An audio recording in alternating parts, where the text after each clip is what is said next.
Good day, everyone. My name is student nurse Harina Rule, and today I will be performing a respiratory physical assessment, which includes the thorax and the chest. Before I start, I will show the room in which I will be using to do the assessment.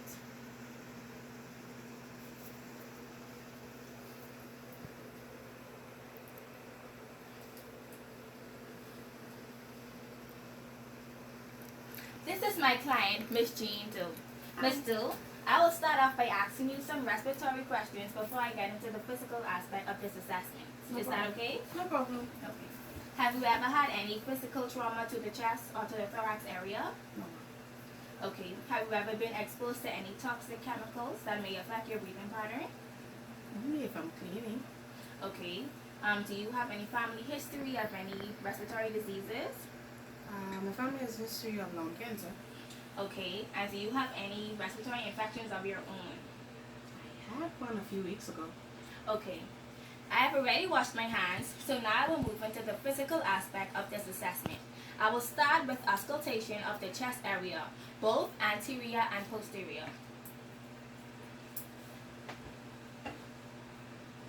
I will start with the anterior chest.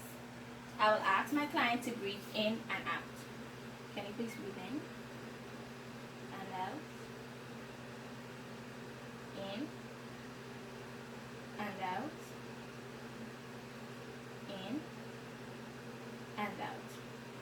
Now can you turn to the side so that I can get the posterior back? Can you please breathe in and out? In and out. In and out. In and out. In and out. One more time, in and out. That concludes the auscultation part of my assessment. Now, I will begin to percuss my patient thorax for tone. I will do this by applying my hand on the patient's chest and knocking to hear the tone. I will do this with both sides. And now can you turn again so I can get the posterior side?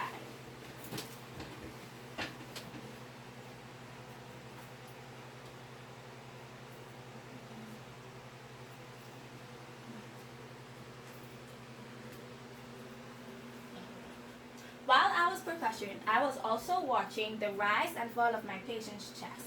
I chose to do it that way because if I told my client that I was going to assess her breathing pattern, she might have tried to manipulate it to make it better, and therefore I wouldn't have get an accurate response. Now I will palpate.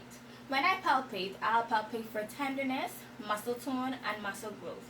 And I will also assess the skin for any opening, lesions, or bruises. I will start this one with the posterior chest.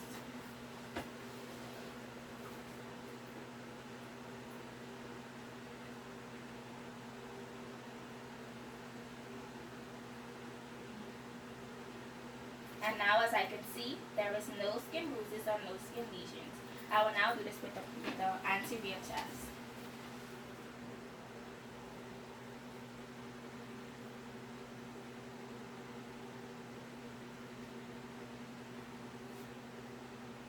Okay, now that is done, I have noticed that the patient has had no type of lesions on her skin, there are no discolorations, and there is appropriate muscle tone. No tenderness, so that shows that there has been no trauma to the patient's thorax area. Now, I will just assess the back to make sure. Can you turn this way, please? This way? Thank you. No problem. Now, I will place both of my thumbs to the back of my patient and ask her to breathe in. Can you breathe in, please? And out.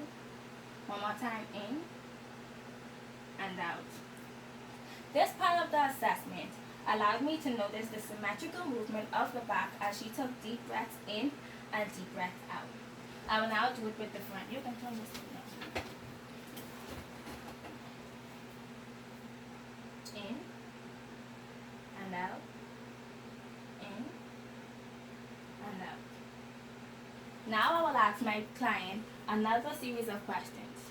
Do you exercise throughout the days? Yeah. So on an average of 7 days out of the week, how many days would you say you do it a week? As of lately, about 4 times a week. And for how long do you do your exercises? 30 to 45 minutes. Okay. About an hour sometimes. Okay. After your exercising, do you notice that you have any type of symptoms such as fatigue, weaknesses, shortness of breath? Well, like I said a few weeks ago, I did have a lung infection. So since that, it's been, I guess, sometimes it could be shortness of breath, sometimes it could be fatigue. Like I said, depending on what type of exercise I do. Okay. By asking my client these questions, it will make it easier and more accurate for me to get a proper nursing diagnosis and to perform my nursing care plan. The assessment is now over. Now that I am done with my patient, I will go and wash my hands to perform my medical asepsis, for we know that this should always be done after leaving the patient's bedside or leaving the patient's body. Thank you.